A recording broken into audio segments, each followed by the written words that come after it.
Magandang umaga, Pilipinas. Narito ang latest sa lagay po ng ating panahon. Update muna sa LPA na minomonitor natin sa loob ng ating area of responsibility. Huling nakita ang sentro nito sa layong 550 kilometers silangan huyang ng Infanta, Quezon. So ngayon po ang sentro niya ay nasa dagat pero as early as now ay nagdudulot na po ito ng mga pag-ulan sa silangang bahagi ng Luzon at sa silangang bahagi ng Visayas. Sa nakikita din po nating trajectory nitong LPA based na rin sa ating latest analysis at forecast, mataas ang tsansa na itong LPA ay lumapit sa ating kalupaan, mag-cross o tumawid sa Luzon landmass by tomorrow at by Friday naman ay lalabas ito ng ating kalupaan at bago ito tuluyang lumabas ng ating area of responsibility. So patuloy tayong mag-antabay sa magiging updates ng Pag-asa dahil ito nga ang LPA, although hindi gaano kalakas yung kanyang hangin dahil LPA siya, ay may dala po itong mga pag-ulan, significant na pag-ulan at pwedeng magdulot ng mga pagbaha sa ilang bahagi po ng ating bansa. Kaya't patuloy po tayong mag-ingat at maging alerto. Samantala yung habagat ay patuloy pa rin nakakaapekto sa buong Mindanao at kanlurang bahagi naman ng Southern Luzon at kanlurang bahagi ng Visayas. At magdudulot pa rin ito ng mga pag-ulan sa kanlurang bahagi ng mga nabanggit po nating lugar. Para naman sa pagtaya po ng ating panahon for today, asahan natin ang maulap na papawirin at mataas pa rin ang tsansa ng mga pag-ulan dito sa Cagayan Valley Region, sa Aurora, Quezon, Bicol Region, Marinduque at Romblon. Epekto po yan ng low pressure area. Samantala sa Metro Manila at natitirang bahagi pa po ng Luzon ay bahagyang maulap hanggang sa maulap ang papawirin. May tsansa lamang ho ng mga isolated at mga dagli ang pagbuhos ng ulan.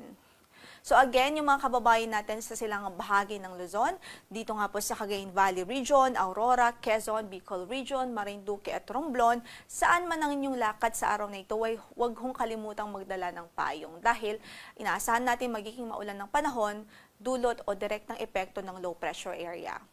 Para naman sa pagtaya ng ating temperatura sa Legazpi City from 24 to 31 degrees Celsius, 26 to 32 degrees Celsius sa Tugigaraw, 24 to 32 degrees Celsius sa Lawag, sa Baguio ay malamig pa rin from 15 to 25 degrees Celsius, sa Metro Manila 24 to 33 degrees Celsius, habang sa Tagaytay ay malamig din from 23 to 31 degrees Celsius na agwat ng temperatura. Samantala dito naman sa Visayas at Mindanao, sa pagtaya po ng ating panahon, magiging maulan din dito sa Eastern Visayas, partikular po dito sa Northern Samar, Eastern Samar, Samar Province, sa Leyte at Biliran, epekto ng low pressure area. Samantala dahil naman sa habagat ay inaasahan din natin ang maulang kondisyon ng panahon dito sa Zamboanga Peninsula, Basilan, Tawi-Tawi, Sultan Kudarat, Sarangani at maging sa Negros Island Region dahil nga po sa epekto naman ito ng habagat o southwest monsoon.